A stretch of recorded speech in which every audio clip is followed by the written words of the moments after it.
I guess I can talk about the casual, fun kind of dating first. First of all, like, why do you need to date for the like fun things? Like what is your purpose of dating in the first place? Like, are you just seeking out pleasure, or are you? Yeah, like that's the only reason why I would think like you would date. Like either not just like physically, but like emotionally as well. Why are you seeking after these things when you should be seeking after God? And the fact that they are a non-Christian doesn't really, I guess, that isn't even like an issue in this sense of dating.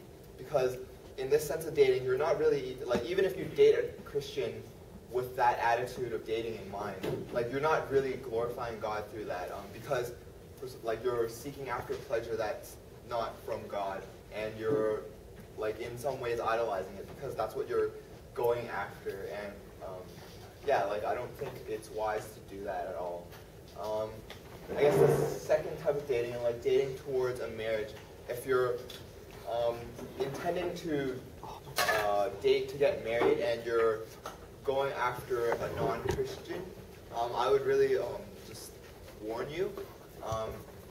There is nothing wrong with dating a non-Christian with the intention of marriage, but it's like from a lot of people, it's a really bad idea. First of all, like in the Bible, it does say like don't be yoked with non-Christian. Like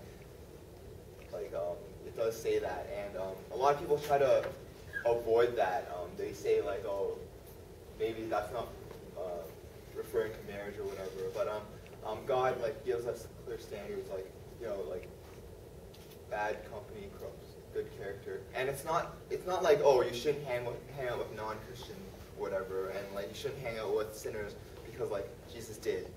The whole aspect is whether or not you're letting that influence you, like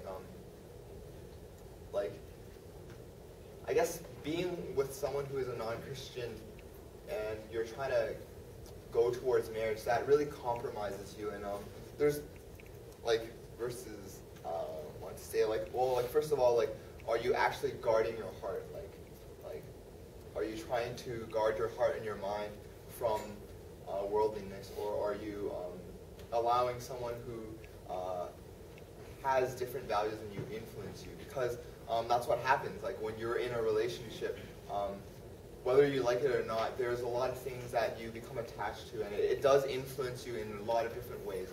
And if you say that you can date someone and not let that influence you, I would hazard to say you're not really dating. Like, and so like that's the danger of it. Like if you're dating a non-Christian, they do influence you whether you like it or not, because you are investing like emotional aspect to it. Also,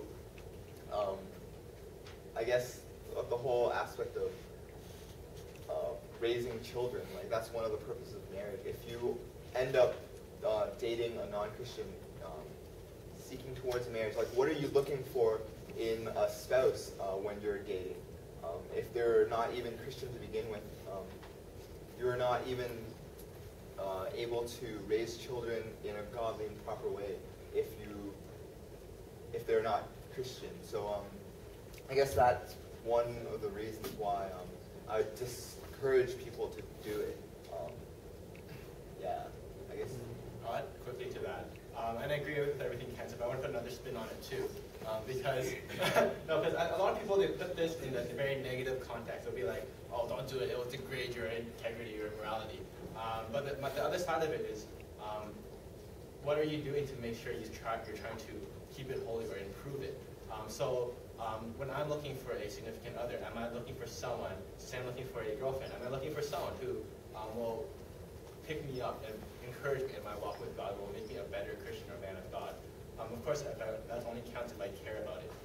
But now I want someone who, when I'm in my rough times, will be able to support me and pray for me and take care of me. And for the woman, like when you're looking for a boyfriend who may eventually be your husband, do you want someone who's just funny and fun all the time, or like you laugh at him all the time, or with him?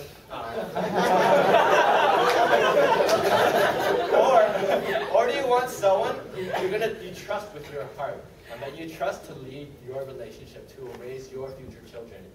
Do you trust him to do all that? So are you looking, instead of looking for someone who just passes on it, are you looking for excellence again, right?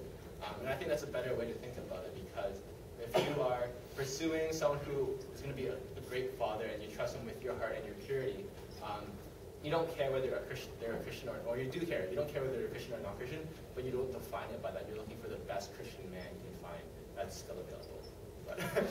I also want to add something. Some people may bring up, well, I'm trying to spread the gospel to them. I'm trying to bring them to Christ. Do you really need to be dating them to do that? Like, I'm pretty sure that there are other ways to bring somebody and share the message of Christ without yourself being so emotionally involved. So that in that sense, would you be treating them like your homework kind of thing? Yeah, that too. So that's not a good, either way, it's not a good